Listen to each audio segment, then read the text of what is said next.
ਦਰਸ਼ਕੋ break ਤੋਂ ਬਾਅਦ ਤੁਹਾਡਾ ਸਭ ਦਾ ਬਹੁਤ-ਬਹੁਤ ਸਵਾਗਤ ਹੈ। ਪਹਿਲੇ ਸੈਗਮੈਂਟ ਵਿੱਚ ਪਹਿਲਾ ਇਸ਼ੂ ਇਹ ਸੀ ਕਿ ਭਾਰਤ ਸਾਹਮਣੇ ਖੜੇ ਕਾਲੇ ਦਿਨ, ਸੁਪਰੀਮ ਕੋਰਟ ਨੇ ਭਾਜਪਾ ਮੋਰੇ ਗੋਡੇ ਟੇਕੇ, ਜਸਟਿਸ ਮਾਰਕੰਡੀ ਕਾਰਜੋ।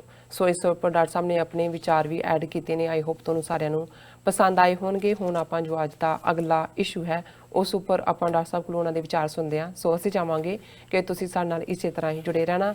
ਦੇਖਣ ਸੁਣਨ ਲਈ ਤੁਹਾਡਾ ਸਭ ਦਾ ਬਹੁਤ-ਬਹੁਤ ਸ਼ੁਕਰੀਆ ਜੀ। ਡਾਕਟਰ ਸਾਹਿਬ ਕੀ ਕਹਿਣਾ ਚਾਹੋਗੇ?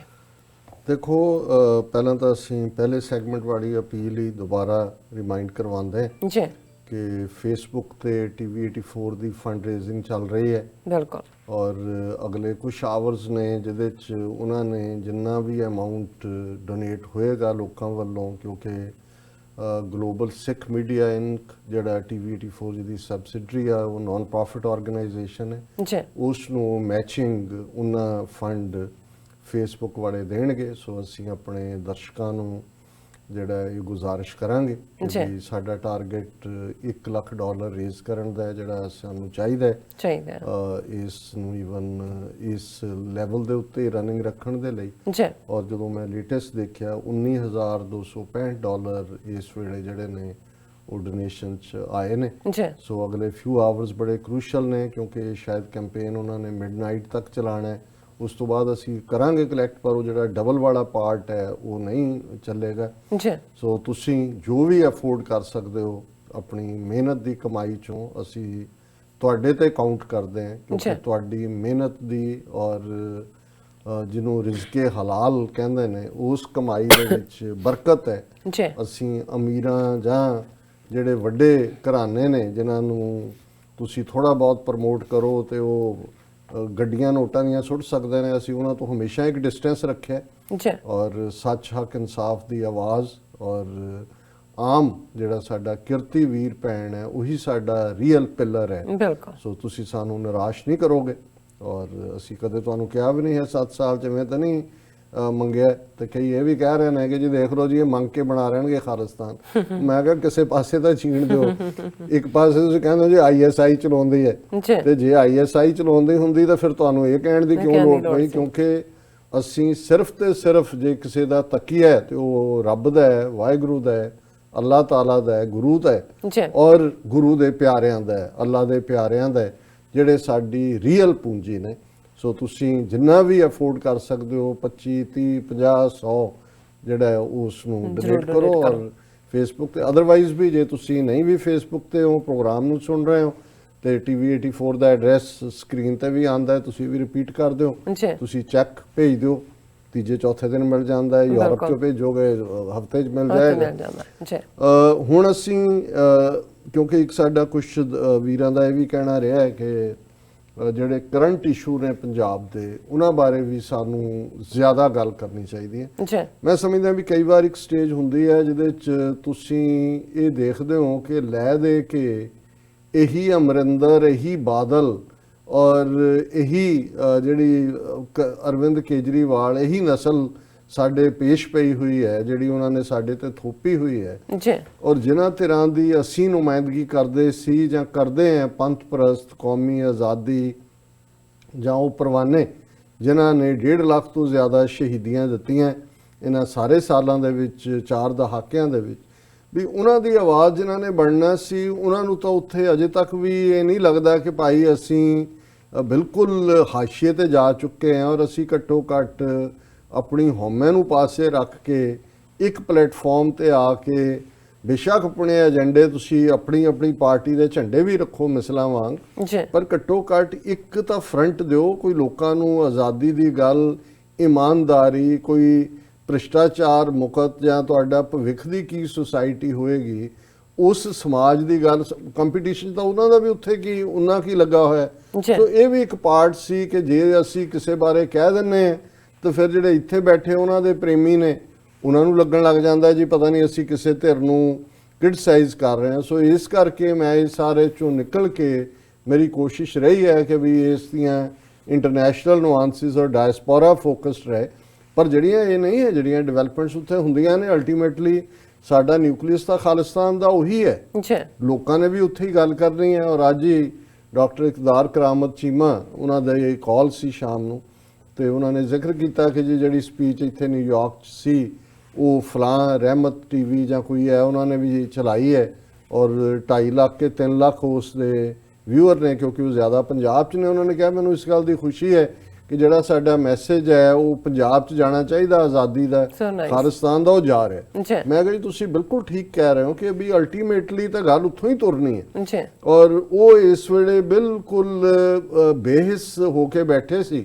ਕਰਤਾਰਪੁਰ ਲਾਂਘੇ ਨੇ ਉਹਨਾਂ ਨੂੰ ਇੱਕ ਆਕਸੀਜਨ ਦਿੱਤੀ ਹੈ। ਲੇਕਿਨ ਤੁਸੀਂ ਦਿੱਲੀ ਦੇ ਹਾਕਮਾਂ ਦਾ ਰਵੱਈਆ ਦੇਖੋ, ਉਹਨਾਂ ਦੇ ਨਾਲ ਜੁੜੇ ਹੋਏ ਅਕਾਲੀ ਦਲ ਜਿਹੜਾ ਬੀਜੇਪੀ ਦੀ ਭਾਈਵਾਲ ਪਾਰਟੀ ਹੈ, ਜਿਹਦੇ ਬਾਰੇ ਉਹ ਸੀਨੀਅਰ ਬਾਦਲ ਕਹਿੰਦਾ ਜੀ ਸਾਡਾ ਪਤੀ ਪਤਨੀ ਦਾ ਰਿਸ਼ਤਾ ਹੈ, ਜੁੱਤੀਆਂ ਵੀ ਖਾ ਰਹੀ ਹੈ ਪਤਨੀ ਰੋਜ਼ ਪਤੀ ਤੋਂ, ਉਹਨਾਂ ਦੇ ਜਿਹੜੇ ਹੈ ਉਹ ਸਾਰਾ ਗੰਦ ਵੀ ਜਿਹੜਾ ਹੂੰਜ ਰਹੀ ਹੈ, ਫਿਰ ਵੀ ਇਹ ਕੈਸਾ ਰਿਸ਼ਤਾ ਪਤੀ ਪਤਨੀ ਦਾ ਕਿ ਵੀ ਜਿੱਥੇ ਉਹਦੇ ਕੋਲ ਕੋਈ ਹਕੂਕ ਨਹੀਂ ਨੇ। ਔਰ ਪਿਛਲੇ ਦਿਨਾਂ 'ਚ ਜਦੋਂ 550 ਸਾਲਾਂ ਦੇ ਨਾਂ ਥੱਲੇ ਇਹ ਡਰਾਮੇਬਾਜ਼ੀ ਕਿ ਜੀ ਅਮਰਿੰਦਰ ਨੇ ਵੀ ਕਿਹਾ ਸੀ 550 ਕੈਦੀ ਛੱਡ ਦੇਵਾਂਗੇ, ਦਿੱਲੀ ਵਾਲਿਆਂ ਨੇ ਕਿਹਾ ਜੀ ਅਸੀਂ 8-9 ਜਿਹੜੇ ਨੇ ਉਹਨਾਂ ਦੀ ਉਮਰ ਕੈਦ ਖਤਮ ਕਰ ਦਿੱਤੀ। ਬਾਅਦ ਸਾਹਮਣੇ ਆਇਆ ਵੀ ਉਹ ਜਿਹੜੇ 7 ਨਾਂ ਲਏ ਨੇ 6 ਉਹਨਾਂ 'ਚੋਂ ਪਹਿਲਾਂ ਹੀ ਬਾਹਰ ਸੀ, ਇੱਕ ਦੀ ਡੈਥ ਹੋ ਚੁੱਕੀ ਹੈ।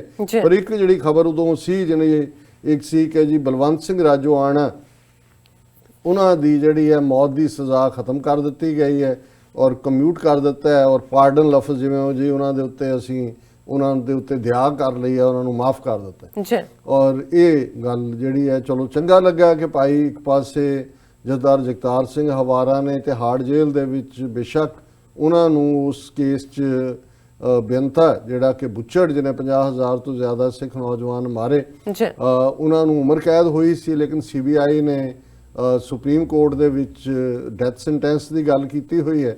ਰਾਜੋਆਣਾ ਹੋਰਾਂ ਨੇ ਇਹਨਾਂ ਤੇ ਕੇਸ ਹੀ ਨਹੀਂ ਸੀ ਪਲੀਡ ਕੀਤਾ, ਉਹਨਾਂ ਨੇ ਕਿਹਾ ਵੀ ਮੈਂ ਮਾਰਿਆ ਸੀ ਇਸ ਲਈ ਮਾਰਿਆ।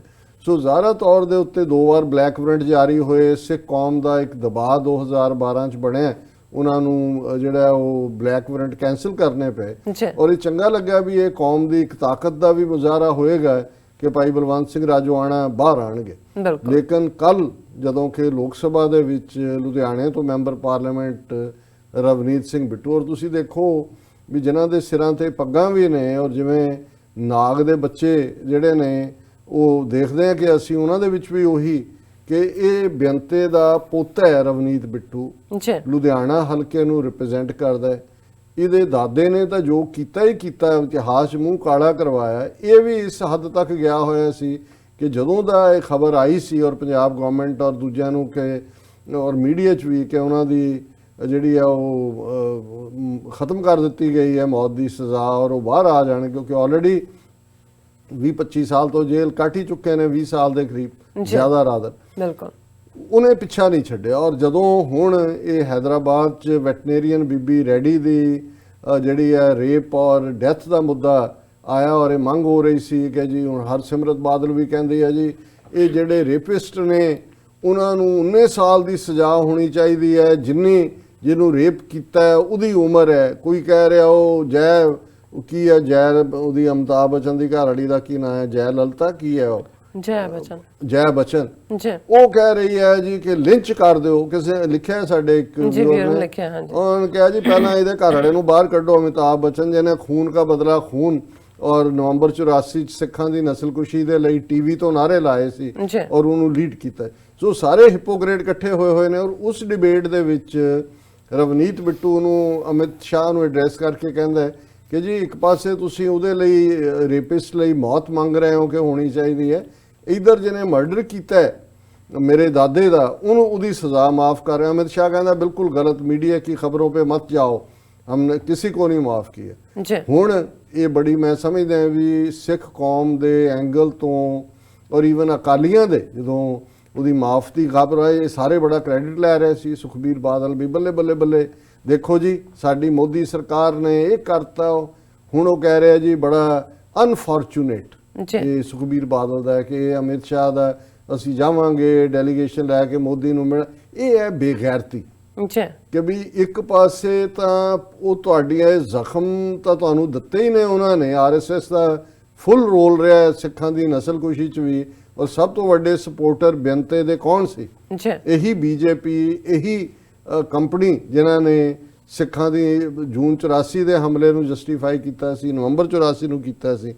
ਪਰ ਇਹ ਬੇਗੈਰਤ ਆਦਮੀ ਕਹਿ ਰਿਹਾ ਹੈ Amit ਸ਼ਾਹ's remarks that no pardon has been given to Rajwana very unfortunate। ਇਹ ਹੈ ਇਹਨਾਂ ਦੇ ਸਿਰ ਦੇ ਉੱਤੇ। ਔਰ ਪੰਜਾਬ ਦਾ ਹਾਲ ਕੀ ਹੈ? ਇੱਕ ਪਾਸੇ ਕੈਪਟਨ ਅਮਰਿੰਦਰ ਜਿਹੜਾ ਜੀਭ ਮੂੰਹ 'ਚ ਨਹੀਂ ਪਾਉਂਦਾ, ਉਹਨੇ ਜੇ ਇੱਕ ਬਿਆਨ ਉਹਨੇ ਰੇਲਵੇ ਮਿਨਿਸਟਰ ਰਸ਼ੀਦ ਨੇ ਦਿੱਤਾ ਪਾਕਿਸਤਾਨ ਦੇ ਨੇ ਕਿ ਜੀ ਇਹ ਕਰਤਾਰਪੁਰ ਕੋਰੀਡੋਰ ਜਿਹੜਾ ਇਹ ਬਾਜਵੇ ਦਾ ਬ੍ਰੇਨ ਚਾਈਲਡ ਸੀ, ਜਨਰਲ ਬਾਜਵੇ ਦਾ, ਤੇ ਉਹ ਨਾਲ ਦੀ ਨਾਲ ਭੌਂਕਣ ਲੱਗ ਪਿਆ। ਦੇਖੋ ਮੈਂ ਤਾਂ ਪਹਿਲਾਂ ਹੀ ਕਹਿੰਦਾ ਸੀ ਜੀ। ਤੇ ਹਾਲਤ ਪੰਜਾਬ ਦੀ ਕੀ ਕੀਤੀ ਹੋਈ ਹੈ ਇਹਨਾਂ ਨੇ। ਕੈਪਟਨ ਹੁਣ ਦੋ ਲੈਵਲ ਦੇ ਉੱਤੇ ਪੰਜਾਬ ਦੀ ਜਿਹੜੀ ਇਸ ਵੇਲੇ ਹਕੂਮਤ ਕਿਸ ਪਾਸੇ ਜਾ ਰਹੀ ਹੈ। State front loads borrowings to disperse salaries, bills of rupees 5,000 crore unpaid, meeting with Sita Raman tomorrow। ਹਾਲ ਪੰਜਾਬ ਸਰਕਾਰ ਦਾ ਇਹ ਹੈ ਜਿੱਥੋਂ ਅੰਦਾਜ਼ਾ ਲਾਓ ਕਿ ਕਿਵੇਂ ਸਿੱਖਾਂ ਨਾਲ ਡਿਸਕ੍ਰਿਮੀਨੇਸ਼ਨ ਪੰਜਾਬ ਦਾ ਲੈਵਲ ਹੈ। ਉੱਥੇ ਪੰਜਾਬ ਦੇ ਵਿੱਚ ਹੜਤਾਲਾਂ ਚੱਲ ਰਹੀਆਂ, ਟੀਚਰ ਹੋਣ, ਉਹ ਕੰਟਰੈਕਟਰਸ ਦੇ ਅੱਗੋਂ EMPLOYE ਹੋਣ, ਕਿਉਂਕਿ ਖਬਰ ਹੀ ਆਪਣਾ Punjab is facing its worst ever fiscal crisis, with the state government having to advance its borrowing to pay even salaries to its 3.5 lakh employees and pensions to around 1.5 lakh beneficiaries। 3.5 lakh ਮੁਲਾਜ਼ਮ ਔਰ 1.5 ਲੱਖ ਜਿਨ੍ਹਾਂ ਦੀਆਂ pension ਜਾਂਦੀਆਂ ਨੇ ਉਹ ਦੇਣ ਦੇ ਲਈ ਪੰਜਾਬ ਸਰਕਾਰ ਦੇ ਕੋਲ ਪੈਸੇ ਨਹੀਂ ਨੇ। 5,000 ਕਰੋੜ ਚਾਹੀਦਾ ਹੈ। ਔਰ ਸਟੇਟ ਗਵਰਨਮੈਂਟ ਇਹ ਕਹਿ ਰਹੀ ਹੈ ਕਿ ਜੀ ਅਸੀਂ ਪਹਿਲਾਂ ਹੀ ਓਵਰਡਰਾਫਟ 14 ਦਿਨਾਂ ਦਾ ਕੀਤਾ ਹੋਇਆ। ਹੁਣ ਉਹ ਸਟੇਟ ਗਵਰਨਮੈਂਟ ਕਹਿ ਰਹੀ ਹੈ ਜੀ ਸਾਨੂੰ ਜਲਦੀ ਇੱਕ ਮੀਟਿੰਗ ਦਿਓ ਫਾਈਨੈਂਸ ਮਿਨਿਸਟਰ ਸੀਤਾ ਰਮਨ ਦੇ ਨਾਲ। There is no money for any development activity or for fulfilling other liabilities। Centre's inability to release state share of the goods and services tax amounting rupees 4,100 crore since September is what has led us to the brink, Finance Minister Manpreet Badal told the Tribune। ਇਹ ਪੰਜਾਬ ਦੇ ਖਜ਼ਾਨੇ ਦੀ ਹਾਲਤ ਹੈ ਕਿ 3.5 ਲੱਖ ਮੁਲਾਜ਼ਮ ਔਰ 1.5 lakh pension ਉਹਨਾਂ ਨੂੰ ਪਿਛਲੇ ਕਈ ਮਹੀਨਿਆਂ ਤੋਂ ਤਨਖਾਹਾਂ ਨਹੀਂ ਮਿਲੀਆਂ।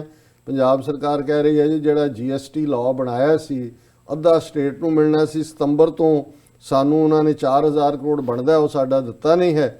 ਇਸ ਲਈ ਅਸੀਂ ਜਿਹੜਾ ਬੜੀ ਬੁਰੀ ਹਾਲਤ 'ਚ ਹੈ ਔਰ ਇਹ ਜਿਹੜਾ ਸਾਨੂੰ ਇਸ ਵੇਲੇ 1,950 ਕਰੋੜ ਚਾਹੀਦਾ ਹੈ ਹਰ ਮਹੀਨੇ ਸੈਲਰੀ ਪੇ ਕਰਨ ਲਈ ਔਰ ਪੈਨਸ਼ਨਾਂ ਦੇਣ ਲਈ 950 ਕਰੋੜ ਚਾਹੀਦਾ ਹੈ। ਔਰ ਇਹ ਜਿਹੜਾ ਸਾਨੂੰ ਔਰ ਕਹਿ ਰਿਹਾ ਜੀ ਜੇ ਸਾਨੂੰ ਨਾ ਦਿੱਤੇ ਤੇ ਇਹ ਅਸੀਂ ਸੁਪਰੀਮ ਕੋਰਟ 'ਚ ਜਾਵਾਂਗੇ। ਹੁਣ ਇਹ ਪੰਜਾਬ ਦੀ ਹਾਲਤ ਹੈ। ਹੁਣ ਇੱਕ ਪਾਸੇ ਤਾਂ ਇਕਨੋਮੀ ਦਾ ਇਹ ਹਾਲ ਹੈ, ਦੂਸਰਾ ਪੰਜਾਬ ਨੂੰ ਇਹ ਕਿਵੇਂ ਡੀਫੈਂਗ ਕਰ ਰਹੇ ਨੇ। ਇੱਕ ਫੈਂਗ ਵੀ ਸੱਪ ਦੇ ਨਾਲ ਹੀ ਜੁੜਿਆ ਹੁੰਦਾ ਹੈ ਕਿ ਵੀ ਉਹਦਾ ਜ਼ਹਿਰ ਕੱਢ ਦੇਣਾ ਜੀ। ਹੁਣ ਪੰਜਾਬ ਦੇ ਵਿੱਚ ਇੱਕ ਬੰਦੇ ਨੂੰ ਜਿਹੜਾ ਲਾਅ ਹੈ ਸੈਂਟਰ ਦਾ ਉਹ ਹੱਕ ਹੈ ਕਿ ਇੱਕ ਬੰਦਾ 3 ਹਥਿਆਰਾਂ ਦੇ ਲਾਇਸੈਂਸ ਰੱਖ ਸਕਦਾ ਹੈ। ਔਰ ਪੰਜਾਬ 'ਚ ਕਿਉਂਕਿ ਜਿਹੜੇ ਲੋਕ ਇੱਕ ਜ਼ਮਾਨਾ ਸੀ ਖੇਤੀਬਾੜੀ ਵਾਲੇ ਪਿੰਡਾਂ 'ਚ ਰਹਿੰਦੇ ਸੀ, ਹੁਣ ਬਹੁਤਿਆਂ ਨੇ ਆਪਣੇ ਕੋਠੇ ਜਿਹੜੇ ਨੇ ਖੇਤਾਂ ਦੇ ਵਿੱਚ ਹੀ ਨੇ ਟਿਊਬਵੈਲ ਦੇ ਉੱਤੇ ਜਾਂ ਦੂਸਰੇ, ਤੇ ਹਥਿਆਰ ਪੰਜਾਬ 'ਚ ਲਾਇਸੈਂਸਡ ਵੈਪਨ ਕਾਫੀ ਵੱਡੀ ਗਿਣਤੀ 'ਚ ਔਰ ਕਿਉਂਕਿ 3 ਲੈ ਸਕਦੇ ਨੇ ਤੇ ਇਸ ਲਈ ਜਿਹਨੂੰ ਵੀ ਜਿਹੜਾ ਅਫੋਰਡ ਕਰ ਸਕਦਾ ਉਹਨੇ ਲਏ ਹੋਏ ਨੇ। ਔਰ ਜ਼ਾਹਰ ਹੈ ਕਿ ਜਿੱਥੇ ਡਰੱਗਸ ਆ ਗਈਆਂ, ਕ੍ਰਾਈਮ ਵੀ ਬਹੁਤ ਜ਼ਿਆਦਾ ਹੈ, ਲੋਕਾਂ ਨੂੰ ਪਤਾ ਹੈ, ਪੁਲਿਸ ਵੀ ਨਾਲ ਰਲੀ ਹੋਈ ਹੈ ਕ੍ਰਿਮੀਨਲਸ ਦੇ, ਤੇ ਆਪਣਾ ਡਿਫੈਂਡ ਕਰਨ ਲਈ ਜਿਵੇਂ ਅਮਰੀਕਾ ਦੇ ਵਿੱਚ 2nd amendment right to keep wear and bear arms basic right ਹੈ। ਉੱਥੇ ਤਾਂ ਚਲੋ ਇਹ ਬੇਸਿਕ 'ਚ ਨਹੀਂ ਦਿੱਤਾ ਹੋਇਆ, ਪਰ ਜੇ ਤੁਸੀਂ ਲਾਇਸੈਂਸ ਰੱਖਦੇ ਹੋ ਤੇ 3 ਹਥਿਆਰ। ਹੁਣ ਹਾਲ ਇਹ ਹੈ ਕਿ ਸੈਂਟਰ ਇੱਕ ਨਵਾਂ ਲਾਅ ਬਣਾ ਰਹੀ ਹੈ ਜਿਹਦਾ ਸਭ ਤੋਂ ਜ਼ਿਆਦਾ ਅਸਰ ਪੰਜਾਬ ਤੇ ਹੋਣਾ ਕਿ ਇੱਕ ਬੰਦਾ ਸਿਰਫ ਇੱਕ ਹਥਿਆਰ ਰੱਖ ਸਕਦਾ, ਜਿਹੜੇ 2 ਤੁਸੀਂ ਲੈ ਨੇ ਉਹ ਸਰੈਂਡਰ ਕਰੋ। ਔਰ ਹੁਣ ਅਮਰਿੰਦਰ ਸਿੰਘ ਨੂੰ ਵੀ ਇਸ ਗੱਲ ਦੀ ਸਮਝ ਹੈ ਕਿ ਵੀ ਇਹ ਗੱਲ ਭਾਵੇਂ ਉਹਨਾਂ ਦਾ ਕੁੱਤਾ ਬਣਿਆ ਹੋਇਆ ਹੈ। Captain Amarinder urges centre not to reduce firearms per licence. ਉਹਨੇ ਸੈਂਟਰ ਨੂੰ ਲਿਖਿਆ ਕਿ ਜੀ in a letter to prime minister Modi chief minister sought a review of the proposal of union ministry of home affairs to amend the arms act 1959। ਹੁਣ ਇਹ ਜਿਹੜਾ 3 ਹਥਿਆਰ ਰੱਖਣ ਦਾ ਹੱਕ ਹੈ 1959 ਦਾ ਲਾਅ ਹੈ, ਜਿਸ ਲਾਅ ਨੂੰ 80 ਸਾਲ ਬਾਅਦ ਇੱਕ ਪਾਸੇ ਤੁਸੀਂ ਰੌਲਾ ਪਾ ਰਹੇ ਹੋ ISI ਆ ਗਈ, ਟੈਰਰਿਜ਼ਮ ਆ ਗਿਆ, ਦੂਜਾ ਆ ਗਿਆ, ਫਿਰ ਤੁਸੀਂ 80 ਸਾਲ ਪੁਰਾਣੇ ਕਾਨੂੰਨ ਨੂੰ ਪੰਜਾਬ ਨੂੰ ਡੀਫੈਂਗ ਕਿਉਂ ਕਰ ਰਹੇ ਹੋ? ਜਿਨ੍ਹਾਂ ਦੇ ਕੋਲ ਹਥਿਆਰ ਨੇ ਉਹ ਕਿਉਂ ਖੋ ਰਹੇ ਹੋ। ਹੀ ਹੈਜ਼ ਹਾਵਰ ਉਹਨਾਂ ਨੇ ਕਿਹਾ ਜੀ ਭਾਵੇਂ ਜੇ ਬਾਕੀ ਸਟੇਟਾਂ ਆਪਣਾ ਘਟਾਉਣਾ ਚਾਹੁੰਦੀਆਂ ਹਥਿਆਰ ਜੀ ਸਦਕੇ ਸਾਡੇ ਨਾਲ ਇਵੇਂ ਨਾ ਕਰੋ। ਔਰ ਉਹਨੇ ਕਿਹਾ chief minister stress that Punjab being A border state and having gone through a long period of violence, a large number of people possessed more than one firearms, and many farmers who reside away from the villages where their agricultural lands farms were located also possessed firearms for crop protection. ਇਸ ਲਈ ਤੁਸੀਂ ਇਹ ਨਾ ਕਰੋ। ਹੁਣ ਗੱਲ ਇਹ ਨਹੀਂ ਹੈ, ਗੱਲ ਉਹ ਉਹਨਾਂ ਨੇ ਸਿੱਖਾਂ ਨੂੰ ਕੁੱਟਣਾ ਚੰਗੀ ਤਰ੍ਹਾਂ ਜੀ। ਕਸ਼ਮੀਰ ਅਸੀਂ ਦੇਖ ਰਹੇ ਹਾਂ ਕਿ 4 ਮਹੀਨੇ ਬੀਤਣ ਬਾਅਦ ਵੀ 80 ਲੱਖ ਲੋਕ ਜੇਲ੍ਹ 'ਚ ਡੱਕੇ ਹੋਏ ਨੇ, ਕੀ ਕਿਸੇ ਨੇ ਕਰ ਲਿਆ? ਬਿਲਕੁਲ। ਸੋ ਉਹ ਦੇਖ ਰਹੇ ਨੇ ਵੀ ਸਿੱਖ ਚਾਂਬਲੇ ਹੋਏ ਨੇ, ਉਹਨਾਂ ਦੀ ਜ਼ਬਾਨ ਮੈਂ ਇਸਤੇਮਾਲ ਕਰ ਰਿਹਾ ਜੀ। ਕਸ਼ਮੀਰੀਆਂ ਦੇ ਨਾਲ ਵੀ ਖਲੋਤੇ ਨੇ, ਬਾਹਰ ਵੀ ਜਿਹੜਾ ਉਹ ਬੜੀਆਂ ਬੜਕਾਂ ਮਾਰਦੇ ਨੇ, ਔਰ ਇਹਨਾਂ ਨੇ ਝੰਡਾ ਚੁੱਕਿਆ ਹੋਇਆ ਭਾਰਤ ਦੇ। ਬਾਕੀ ਤਾਂ 200 ਮਿਲੀਅਨ ਮੁਸਲਮਾਨ ਉਹਨਾਂ ਨੇ ਜਿਵੇਂ ਫੀਮ ਦੀ ਗੋਲੀ ਦੇ ਕੇ ਸਵਾਏ ਹੁੰਦੇ ਨੇ ਐਵੇਂ ਸਵਾਏ ਹੋਏ ਨੇ। ਹੁਣ ਇਹ ਜਿਹੜੀ ਨੀਤੀ ਚੱਲ ਰਹੀ ਹੈ ਐਵੇਂ ਨਹੀਂ ਉਹ ਰਾਜੋਆਣੇ ਦਾ ਕੈਂਸਲ ਕੀਤਾ ਕਿ ਜੀ ਕੋਈ ਪਾਰਡਨ ਨਹੀਂ। ਹੁਣ ਉਹਨੇ ਦੇਖ ਲਿਆ ਜੀ, ਇਹਨਾਂ ਨੂੰ ਬਹੁਤ ਖੁਸ਼ ਕਰਕੇ ਦੇਖ ਲਿਆ ਇਹ ਨਹੀਂ, ਇਹ ਅਕਾਲੀਆਂ ਦੇ ਵੀ ਕਾਬੂ, ਉਹਨਾਂ ਨੇ ਹੁਣ ਅਕਾਲੀਆਂ ਨੂੰ ਵੀ ਡਿਚ ਕਰਨਾ ਸ਼ੁਰੂ ਕੀਤਾ ਹੋਇਆ ਹੈ, ਰਾਦਰ ਹਿਊਮਿਲੇਟ ਕਰ ਰਹੇ ਨੇ। ਪਰ ਨਾਲ ਦੀ ਨਾਲ ਉਹਨਾਂ ਨੂੰ ਪਤਾ ਹੈ ਵੀ ਕੱਲ ਨੂੰ ਇਹ ਜਿਹੜਾ ਸਿੱਖਾਂ ਦੇ ਕੋਲ 3 ਹਥਿਆਰ ਨੇ, ਇਹੀ ਡਿਸਟ੍ਰੀਬਿਊਟ ਕਰ ਦੇਣ ਤੇ ਸਿੱਖ ਡਿਫੈਂਡ ਕਰ ਸਕਦੇ ਨੇ ਆਪਣੇ ਆਪ ਨੂੰ। ਹੁਣ ਉਹਨਾਂ ਨੇ 1/3 ਕਰਨ ਦੇ ਨਾਂ ਥੱਲੇ ਜਿਹੜਾ ਜੇ ਟੈਰਰਿਜ਼ਮ ਹੈ, ਉੱਥੇ ਕ੍ਰਾਈਮ ਹੈ, ਗੈਂਗ ਰੇਪ ਹੋ ਰਹੇ ਨੇ, ਦੂਜਾ ਹੈ ਤੇ ਤੁਸੀਂ ਤਾਂ ਸਗੋਂ 3 ਦੇ 6 ਕਰੋ। 80 ਸਾਲ ਪੁਰਾਣਾ ਤੁਹਾਡਾ ਕਾਨੂੰਨ ਹੈ ਪੰਜਾਬ ਦੇ ਉੱਤੇ, ਤੁਸੀਂ ਕਿਉਂ ਇਹ ਲਿਆਣਾ ਚਾਹੁੰਦੇ ਹੋ? ਸੋ ਜੇ ਅਜੇ ਵੀ ਕਿਸੇ ਨੂੰ ਇਹ ਸਮਝ ਨਹੀਂ ਹੈ ਤੇ ਫਿਰ ਰੱਬ ਹੀ ਰੱਖ ਹੈ। ਬਟ ਇਹ ਆਉਣ ਵਾਲਾ ਪੀਰੀਅਡ ਜਿਹੜਾ ਉਹ ਕੱਲਾ ਉਹਦੇ ਮਾਰਕੰਡੇ ਦੇ ਕਹਿਣ ਵਾਂਗੂ ਕੋਈ ਡਾਰਕ ਡੇਜ਼ ਇੰਡੀਆ ਲਈ ਨਹੀਂ ਨੇ, ਮਾਈਨੋਰਿਟੀਜ਼ ਲਈ ਔਰ ਪੰਜਾਬ ਦੇ ਵਿੱਚ ਸਿੱਖਾਂ ਦੇ ਲਈ। ਇਕਨੋਮੀ ਦਾ ਹਾਲ ਦੇਖ ਲਓ, ਜਦੋਂ ਮੁਲਾਜ਼ਮਾਂ ਦੀਆਂ ਤਨਖਾਹਾਂ ਨਹੀਂ ਦੇਣ ਲਈ ਹੈਗੀਆਂ, ਉਹ ਵੀ ਰੋਕ ਕੇ ਬੈਠੇ ਨੇ ਜਿਹੜਾ 4000 ਕਰੋੜ GST ਦਾ। ਤੇ ਅਲਟੀਮੇਟਲੀ ਨੀਤੀ ਕੀ ਹੈ ਇਹਨਾਂ ਦੀ, ਕੋਈ ਕਿਸੇ ਨੂੰ ਭੁਲੇਖਾ ਨਹੀਂ ਹੋਣਾ ਚਾਹੀਦਾ ਜੀ। ਡਾਕਟਰ ਸਾਹਿਬ ਇੱਥੇ ਲੈਣੇ ਬ੍ਰੇਕ ਤੋਂ ਪਹਿਲਾਂ ਅਸੀਂ ਆਪਣੇ ਦਰਸ਼ਕਾਂ ਤੇ ਸਰੋਤਿਆਂ ਨੂੰ ਅਪੀਲ ਤੇ ਬੇਨਤੀ ਕਰਦੀ ਵਿਊਅਰਸ, ਜਿਸ ਤਰ੍ਹਾਂ ਕਿ ਤੁਸੀਂ ਜਾਣਦੇ ਹੋ ਕਿ TV 84 ਮਨੁੱਖੀ ਹੱਕਾਂ ਦਾ ਪਹਿਰੇਦਾਰ ਹੈ। TV 84 ਸਿੱਖਾਂ, ਕਸ਼ਮੀਰੀਆਂ ਅਤੇ ਭਾਰਤ ਦੀਆਂ ਨੌਰਥ ਸਟੇਟਾਂ ਦੇ ਲੋਕਾਂ ਦੇ ਸਵੈ ਨਿਰਣੇ ਦੇ ਹੱਕਾਂ ਦਾ ਹਾਮੀ ਹੈ। ਅਸੀਂ ਚਾਹਾਂਗੇ ਕਿ ਤੁਸੀਂ TV 84 ਦੀ ਚੜ੍ਹਦੀ ਕਲਾ ਲਈ ਵੱਧ ਤੋਂ ਵੱਧ ਡੋਨੇਟ ਕਰੋ। ਡੋਨੇਟ ਕਰਨ ਲਈ ਸਾਡੀ ਵੈਬਸਾਈਟ tv84.tv ਤੇ ਜਾ ਕੇ ਪੇਪਲ ਦੀ ਵਰਤੋਂ ਕਰਕੇ 1 ਟਾਈਮ ਡੋਨੇਟ ਕਰ ਸਕਦੇ ਹੋ, ਮੰਥਲੀ ਡੋਨੇਟ ਵੀ ਕਰ ਸਕਦੇ ਹੋ। ਤੁਸੀਂ TV 84 ਦੇ ਨਾਮ ਤੇ ਚੈੱਕ ਬਣਾ ਕੇ ਸਾਨੂੰ ਮੇਲ ਵੀ ਕਰ ਸਕਦੇ ਹੋ ਸਾਡੇ ਇਸ ਪਤੇ ਤੇ 36-0137 ਐਵਨਿਊ ਲੌਂਗਲੈਂਡ ਸਿਟੀ, ਨਿਊਯਾਰਕ 11101 USA, ਜਾਂ ਫਿਰ ਤੁਸੀਂ ਸਾਨੂੰ ਫੋਨ ਰਾਹੀਂ ਵੀ ਸੰਪਰਕ ਕਰ ਸਕਦੇ ਹੋ ਸਾਡੇ ਫੋਨ ਨੰਬਰ ਤੇ 5164060694। Thank you so much viewers, ਤੁਸੀਂ ਸਾਨੂੰ ਇਸੇ ਤਰ੍ਹਾਂ ਹੀ ਬਨੇ ਰਹਿਣਾ। ਮਿਲਦੇ ਹਾਂ ਛੋਟੇ ਜਿਹੇ ਬ੍ਰੇਕ ਤੋਂ ਬਾਅਦ।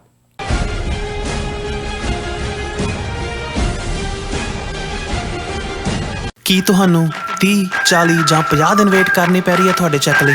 ਫਿਰ ਬ੍ਰੋਕਰਾਂ ਪਿੱਛੇ ਭੱਜਦੇ ਫਿਰਦੇ ਹੋ ਪੈਸੇ ਲਈ, ਬਹੁਤ ਜ਼ਿਆਦਾ ਟਾਈਮ ਵੇਸਟ ਹੋ ਜਾਂਦਾ ਇੱਦਾਂ ਤਾਂ। ਜੇ ਤੁਸੀਂ ਅੱਜ ਹੀ ਪੈਸੇ ਲੈਣੇ ਤਾਂ ਬੌਬਟੇਲ ਨੂੰ ਕਾਲ ਕਰੋ। ਬੌਬਟੇਲ ਤੁਹਾਡੀਆਂ ਇਨਵੋਇਸਿਸ ਸੇਮ ਡੇ ਫੰਡ ਕਰ ਸਕਦੇ ਹਨ for a small fee, no contract, no reserve and no hidden fees। ਅੱਜ ਹੀ ਕਾਲ ਕਰੋ ਬੌਬਟੇਲ ਨੂੰ ਤੇ ਤੁਹਾਡਾ ਪਹਿਲਾ ਮਹੀਨਾ ਫ੍ਰੀ। 410 204 2084। ਅਗੇਨ 410 204 2084। ਕਦੋਂ ਤੱਕ, ਹਾਂ ਕਦੋਂ ਤੱਕ ਅਸੀਂ ਭਾਰਤ ਅਤੇ ਦੁਨੀਆ ਭਰ ਦੇ ਵਿੱਚ ਵਸਦੇ ਸਿੱਖਾਂ ਦੇ ਮਸਲਿਆਂ ਤੇ ਭਾਰਤੀ ਚੈਨਲਾਂ ਦਾ ਝੂਠਾ ਪ੍ਰੋਪੇਗੈਂਡਾ ਬਰਦਾਸ਼ਤ ਕਰਦੇ ਰਹਾਂਗੇ? ਆਓ ਮੇਰੇ ਨਾਲ ਜੁੜੋ ਪ੍ਰੋਗਰਾਮ ਗੁਫ਼ਤਗੂ ਵਿੱਚ। ਸਿੱਖ ਨਜ਼ਰੀਏ ਤੋਂ ਰੋਜ਼ਾਨਾ ਵਾਪਰ ਰਹੀਆਂ ਘਟਨਾਵਾਂ ਦਾ ਵਿਸ਼ਲੇਸ਼ਣ ਕਰੀਏ। ਲਾਈਵ ਕਾਲਸ ਅਤੇ ਈਮੇਲਸ ਰਾਹੀਂ ਇਸ ਪ੍ਰੋਗਰਾਮ ਦਾ ਹਿੱਸਾ ਬਣੋ। ਮੰਡੇ ਟੂ ਫਰਾਈਡੇ ਰਾਤ 9:30 ਵਜੇ ਸਿਰਫ TV 84 ਤੇ।